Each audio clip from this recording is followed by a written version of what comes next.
نحمده ونصلي على رسوله الكريم أما بعد فأعوذ بالله من الشيطان الرجيم بسم الله الرحمن الرحيم والصلاة والسلام عليك يا سيدي يا رسول الله وعلى آلك وصحابك يا سيدي يا حبيب الله میری اسلامی بہنوں اور بھائیوں السلام علیکم ورحمۃ اللہ وبرکاتہ۔ میں آپ کی بہن یوٹیوب چینل سے بات کر رہی ہوں۔ آپ سب کیسے ہیں؟ میری دعا ہے کہ رب کعبہ ہم سب پر اپنی رحمتوں کا نزول کرے، ہمارے گھروں میں خیر و برکت عطا فرمائے، پریشان حالوں کی پریشانیاں دور فرمائے، جو بیمار ہیں انہیں شفا دے، جو بے گھر ہیں انہیں گھر عطا فرمائے، جو بے زر ہیں انہیں زر عطا فرمائے، جو بے اولاد ہیں انہیں صاحب اولاد کرے اور سب مسلمانوں کی جائز حاجات کو پورا کرے، آمین۔ میری آج کی اسلامی ویڈیو دو باتوں پر مبنی ہے۔ نمبر 1 ولادت با سعادت و شہادت شہزادہ قاسم بن حسن علیہ السلام۔ نمبر 2 چاند کی تاریخ۔ سب سے پہلے ہم ذکر کریں گے ولادت با سعادت و شہادت شہزادہ قاسم بن حسن علیہ السلام۔ 7 شعبان 47 ہجری کو امام حسن مجتبیٰ کے فرزند شہید کربلا جناب شہزادہ قاسم علیہ السلام کی ولادت مطہر مدینہ شریف میں ہوئی۔ جس طرح سے حضرت عباس علیہ السلام کو حضرت علی علیہ السلام کی دعا کہا جاتا ہے، اسی طرح سے شہزادہ قاسم کو امام حسن علیہ السلام کی دعا تمنا حسن کہا جاتا ہے۔ ایک مرتبہ حضرت حسن علیہ السلام کا بچپنا تھا۔ آپ گھر میں جیسے ہی داخل ہوئے، آپ نے اپنی والدہ حضرت فاطمہ الزہرا علیہ السلام کو حضرت علی علیہ السلام سے باتیں کرتے ہوئے سنا کہ حضرت فاطمہ الزہرا علیہ السلام حضرت علی سے کہہ رہی ہیں، یا علی میرے بابا۔ حضرت محمد رسول اللہ صلی اللہ علیہ وسلم نے فرمایا، میرا حسین میری ہی امت کے ہاتھوں بے انتہا ظلم کے ساتھ شہید کر دیا جائے گا۔ اور ایک حضرت امام حسن علیہ السلام کو اپنے نانا حضرت محمد صلی اللہ علیہ وسلم کا وہ فرمان یاد رہتا تھا کہ جس میں رسول اللہ صلی اللہ علیہ وسلم نے فرمایا تھا کہ ایک وقت ایسا آئے گا کہ جب میرا دین مشکلوں میں گرا ہوگا تو میرا بیٹا حسین دین کو بچائے گا اور کربلا کے ساتھ زمین پر بالکل اکیلا تنہا بے انتہا پیاس کی شدت میں ظلم کے ساتھ شہید کر دیا جائے گا۔ حضرت امام حسن علیہ السلام اپنی والدہ ماجدہ جناب زہرا علیہ السلام اور اپنے نانا جان رسول اللہ صلی اللہ علیہ وسلم کے اس فرمان کو یاد کر کے اپنے بھائی حسین کی محبت کو یاد کر کے بہت روتے تھے۔ امام حسن علیہ السلام نے مصلی پر اللہ تعالیٰ سے یہ دعا مانگی تھی کہ اے میرے خدا مجھے ایک بیٹا عطا فرما جو میدان کربلا میں میرے بھائی حسین کا ساتھ دے، جو میدان کربلا میں میرے بھائی حسین پر شہید ہو جائے۔ آہستہ آہستہ وقت گزرتا رہا۔ حضرت امام حسن کی شادی ام فروا سے ہوئی اور آپ کو اللہ تعالیٰ نے ایک شہزادی عطا فرمائی جس کا نام فروا تھا۔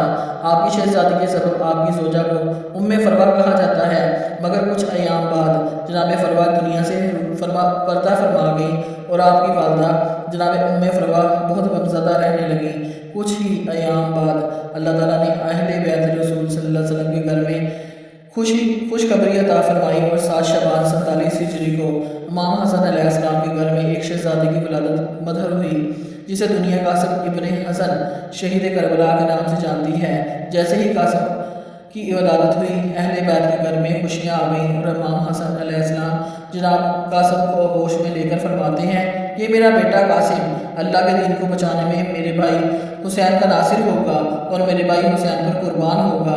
اور جناب قاسم کو گلے لگا کر فرماتے ہیں کہ میرے بچے کے پاس سے جنت کی خوشبو آتی ہے، سبحان اللہ۔